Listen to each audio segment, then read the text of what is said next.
The chair had to sit cause I couldn't use my feet.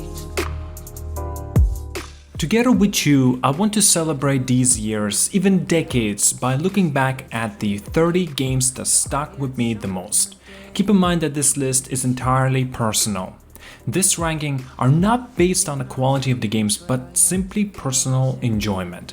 Some of the higher rated or maybe one of your favorite games may not be here. Either because I haven't played them or I don't savor them as much as others. But ultimately, I was able to settle on the list that satisfies me. Lastly, I actually will be making this video into two parts. So the first part, which is in this video, I will be mentioning from top 30 to top 16 games. And the next video will be from top 15 to number 1 game. More about this in the end of this video. Alright, so let's get into my part 1 of my 30 most favorite games of all time.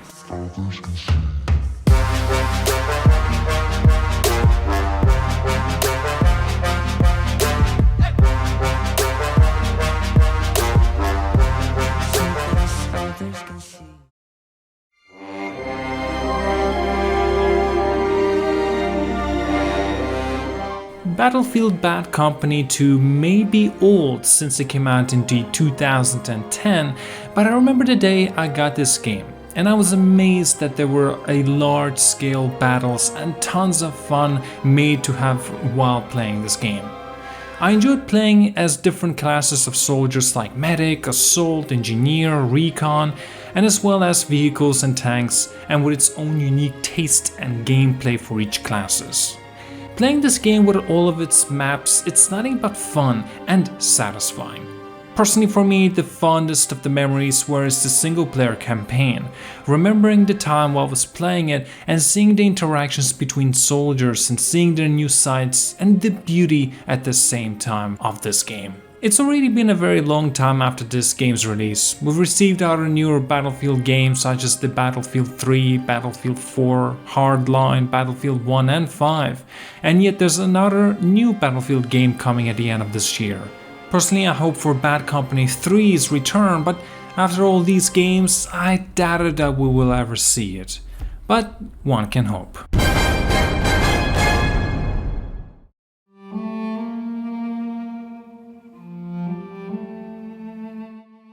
I found something to enjoy in each release of the Destiny 2's expansion. Started more casually but became much more interested after year 1. With Bungie split from Activision, the game is in a great spot.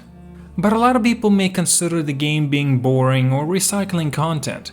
I cannot deny that those things since I had a falling out with the game. But then the game gripped me for a long time, and as such why it is in this list. I have fond memories of the game, coming back weekly to play Nightfalls and completing the raids, find best rolls of the weapons and best unique armors. I had a lot of fun with this game, including with my friends.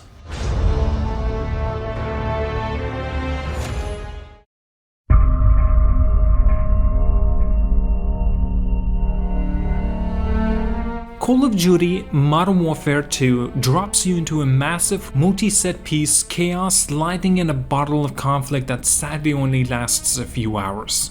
The storytelling and levels are great, not to be missed, but what really puts this game above others in my eyes is the core characters. Price, Soap, Nikolai, Ghost, they're all characters you learn to love and to fight for. Over the course of the game and the first Modern Warfare, it really pushes the narrative drive throughout all of the explosions and crazy gunfights. I found that the last level, all of them more frantic and emotional because it was about the characters I cared for and just wanted to avenge. Now Spec Ops was a nice addition, a series of short missions that could be played in co-op, and both this and the campaign runs smoothly with pretty good graphics 10 years ago.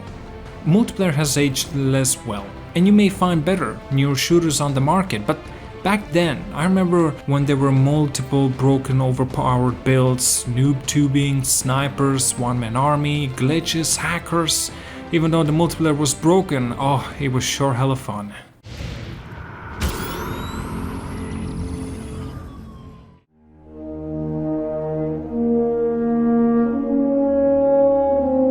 I started playing Destiny when it first received the very first expansion by the name of The Dark Below.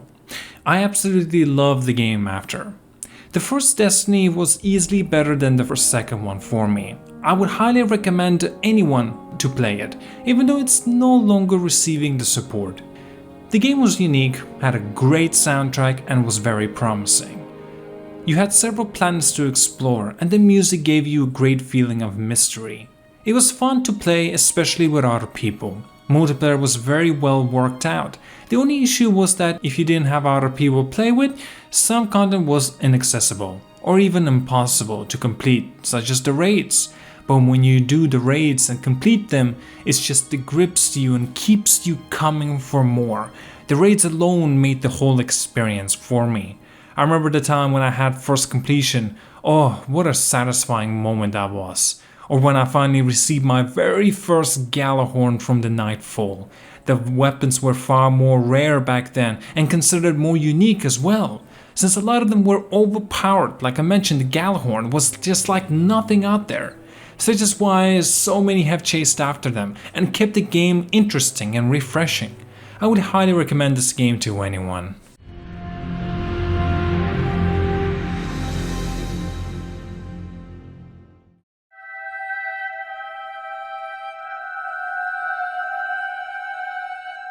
Titanfall 2.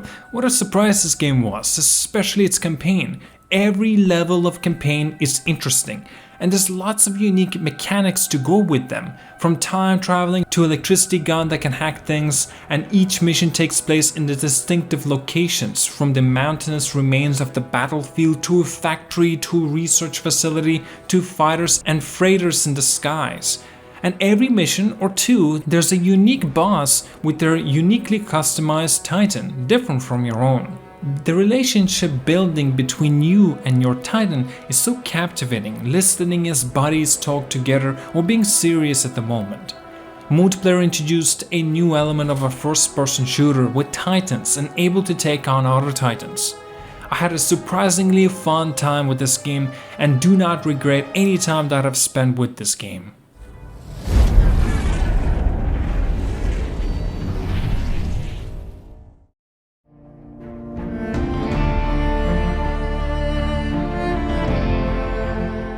Days Gone is a satisfying game. It's simple yet challenging. The open world has a nice detail with realistic platforms that make traveling on the bike a lot more enjoyable. The zombies are predictable but always a challenge with the horde. The zombies could have had a bit more variety, but the different levels of zombies make it fun. I found the lack of details of certain parts of the game, like as an example of the items, but still awesome considering that such a fast-paced game in terms of getting in and getting out on the move kind of gameplay. Not a slow drawn-out games, maybe like Red Dead Redemption 2, which goes for as long as you like with the eating, camping, hunting. The gameplay itself is super fun. The motorbike gets even more fun once you figure out the drifting and nitro boost. The weapons are simple yet effective. The storyline is long and captivating. You don't get bored of it. There's always something new. The hordes are terrifying if you aren't prepared, but get that nice feeling of satisfaction when you take the horde down. This game is worth the effort if you let it reel you in.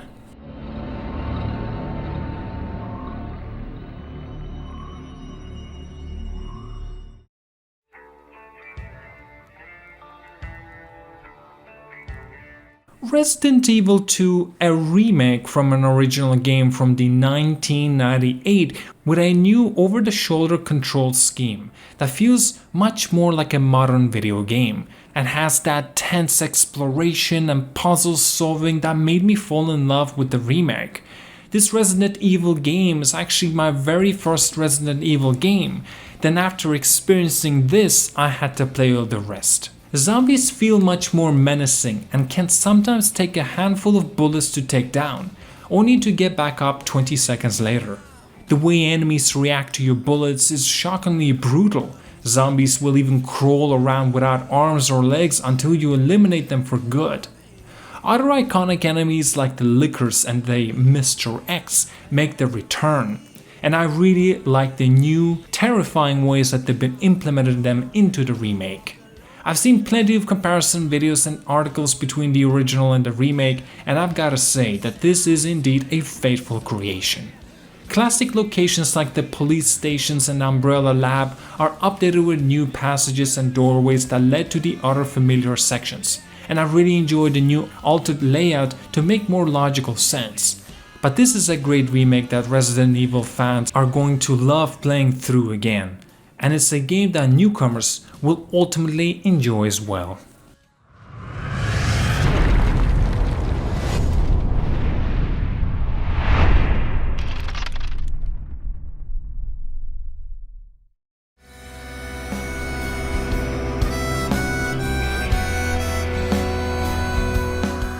Final Fantasy VII Remake has delivered a beautiful retelling of the initial part of the Final Fantasy VII, with one of the best soundtracks. The game offers fans of the original a rich experience of their old school favorite, and it proves newcomers to Final Fantasy VII as such as myself a modern introduction to the game that is widely heralded as an unforgettable classic. While the remake has received criticism for graphical imperfections and modifications to the original battle mechanics and the storytelling, but the overall experience is exciting, immersive and fun, thus starting higher into this list because of the simple fact that I had an absolute blast playing the game.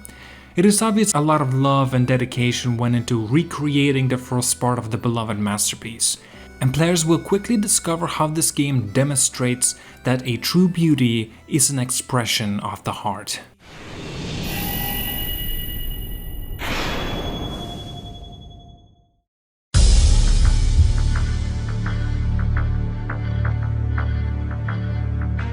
Call of Duty Black Ops campaign is awesome. Every action-packed with plot twists and funny jokes from the NPCs as you go through the missions. The campaign takes you on some sick missions, and SOG is perhaps my favorite mission, that it takes place in Vietnam War. With lots of mindfuck experiences that you have to go through, I think this campaign overall is pretty damn well done. True Call of Duty veterans love multiplayer. In all of the Call of Duties is where you spend the most times and have broken perhaps one of your first controllers. Offline bots are very fair and gives you a lot of things like weapons, perks and score streaks, camo and face paints. Score streaks actually is where you get a lot of kills without dying and you get something special like the care package or perhaps a chopper gunner. Online had a feature that you can gain in-game money for you to get weapons and perks and etc. This is mainly why I stuck around for so long and wanted to grind and get the best of everything. I had lots of memories, difficult and amazing with this multiplayer. Zombies with 2 maps by the name of 5 and Kino de Toten. Zombies are so much fun.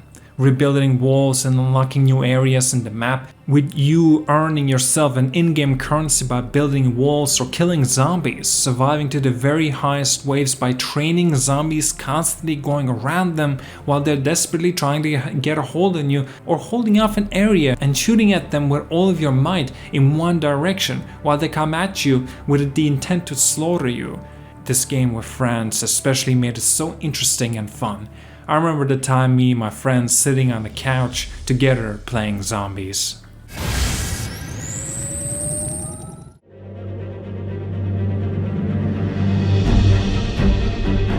When it all comes together, Uncharted 4 stands among the greats in the PlayStation 4's library. You'll ride an emotional roller coaster as Nate chooses between his family, his brother, his friends, his love, or constantly being behind a gunfire on the edge of the cliff. The epic moments bring the certain death barely averted by quickly thinking and, of course, the extraordinary luck. Whether it's due to Nathan's luck by itself or his inhuman ability to survive falls, bullet wounds and generate infinite stamina to climb cliffs without the rest, Uncharted is full of its own mysteries outside of its narrative.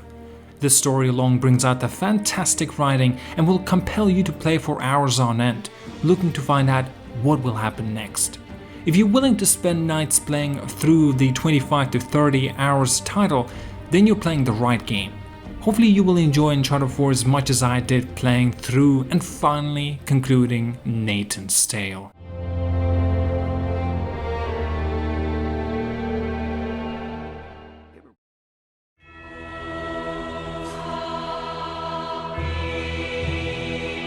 Amazing game with many pros and very few cons. Dark Souls 3 is my very first Dark Souls-like experience. As the first time, the combat threw me off since I had no clue what was I even doing. Once you get into it and get used to it, you will enjoy for what it is. There's a lot of optional content in this game. I love the way there are hidden places I would never think to look, which is one hand rewards the adventurous spirit, but on the other hand means you can miss out on a lot of things in this game. Story-wise, well, at first I was like, what the fuck am I even looking at? Simply to say I had no clue where was even taking me. But still, I was on board since the cinematic gameplay and the overall feel of the game made it so much more special. Let's get into the most controversial topic of these sort of games. I'm talking about the difficulty. Honestly, the difficulty of the whole series is seriously overblown. It is really just a matter of learning a new combat system. Don't get scared by reputation of a difficulty. It's not really that hard. Well, okay, let's be honest. You'll have a tough time at the beginning, like I did at first. But when you get a grasp with it, then you will enjoy the challenge and understand of the whole combat. When you need to parry, when you need to strike or defend, of course there's so much more to that. This game made me fall in love with the whole Dark Souls-like games. Ever since then, simply, I could not get enough of it.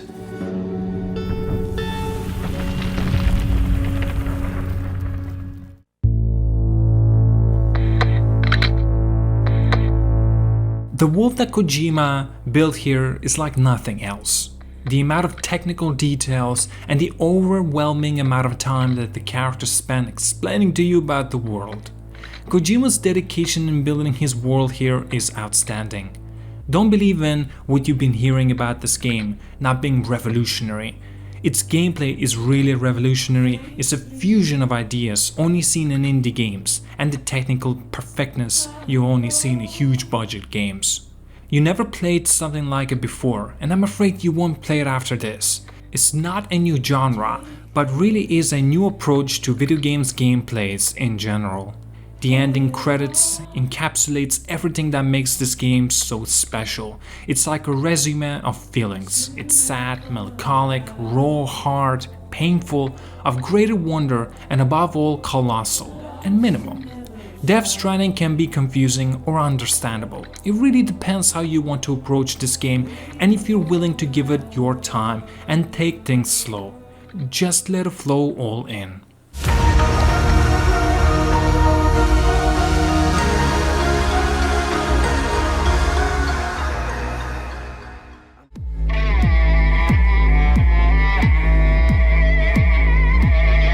Cyberpunk 2077 has been in production of about 8 years, even though the full development began after the last expansion that came out for The Witcher 3.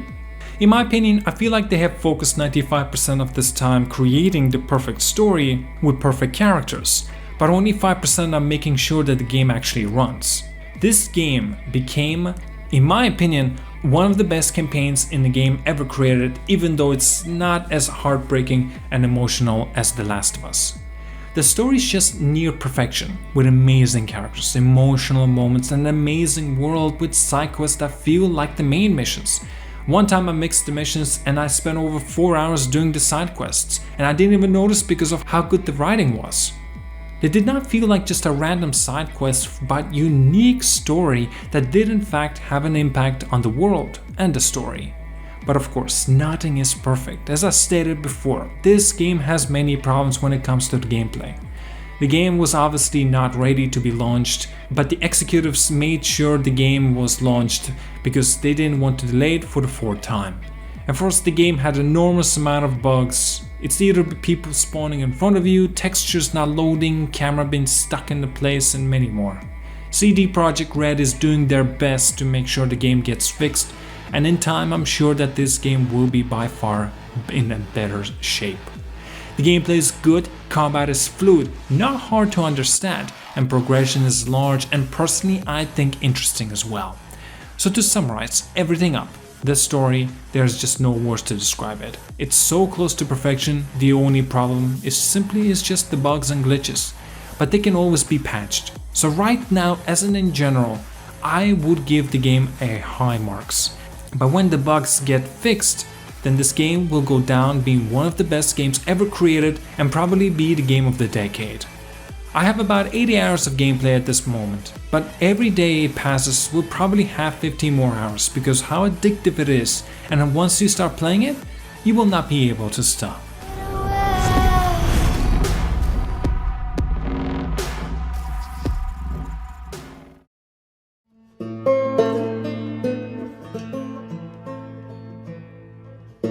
The Last of Us Part 2 divided some of the fan base on its story, but I challenge anyone who played and enjoyed Part 1 to dive into Part 2 without any spoilers and form your own opinion after you experience the full context at first hand.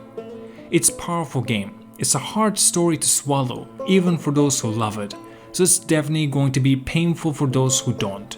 But I can't emphasize enough, this doesn't make it a broken or bad story.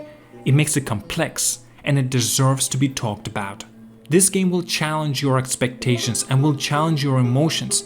It will challenge your blind dedication to former experiences. At times it's going to make you do things that are not fun, which kind of feels wrong of a game to do, but makes the experience that much more powerful in the long haul. From a gameplay, sound design, level design, and the atmospheric perspective.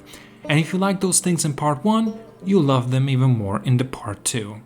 I can easily claim that from the purely gameplay perspective, The Last of Us Part 2 is a superior title. It's an amazing experience. Sometimes the amazement comes in ways that hurt, or feel, for the lack of the better word, wrong. But nevertheless, it continues to impress and sets the bar even higher for whatever impossible task Naughty Dog plans to tackle next.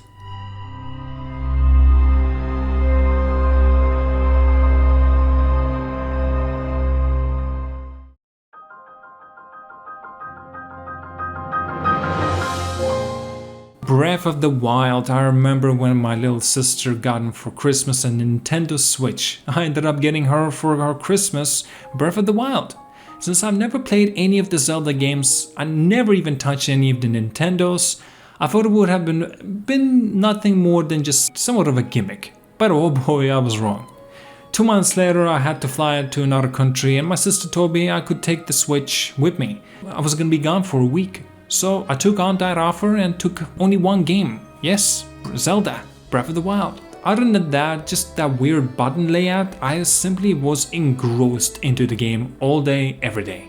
Basically a week later I had the game beat. I had so much fun with this game, I cannot wait for a sequel to come out. You know, I have to talk about this, since this is considered one of the most divisive features of the game, that every weapon you get will break. Some quickly, others slowly. If you whack a skeleton on the head with its own arm, it shatters in a few blows, but a gigantic iron hammer will be with you for an hour or so. But they all go at the end of the day. But the effect of that choice, I personally think is wonderful. It shifts the game from collect them up, where swords and spears are acquired and discarded for better ones, into a more careful game of picking a most efficient way of dispatching any given foe. I think it makes it more interesting since it makes you think of what awaits you next. It's easy to get lost in the nitty-gritty of what makes Breath of the Wild so great, and actually miss the bigger picture. This game is beautiful and fun on top of that. You can make your own playground in it.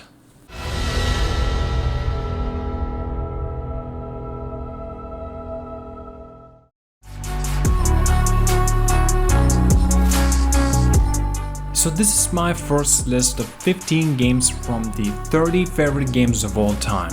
The last part of the list that contains 15 other games will be out tomorrow, or when you're watching this video later, it will be out already. I will leave the link in the pinned comment. Lastly, I wish to mention that I've got a Patreon, and if you wish to support me, please do consider. Also check out the rest of my special videos in a separate playlist. I will leave all the links down below in the description. At that, thank you all for watching this video, like and subscribe, and have a wonderful day.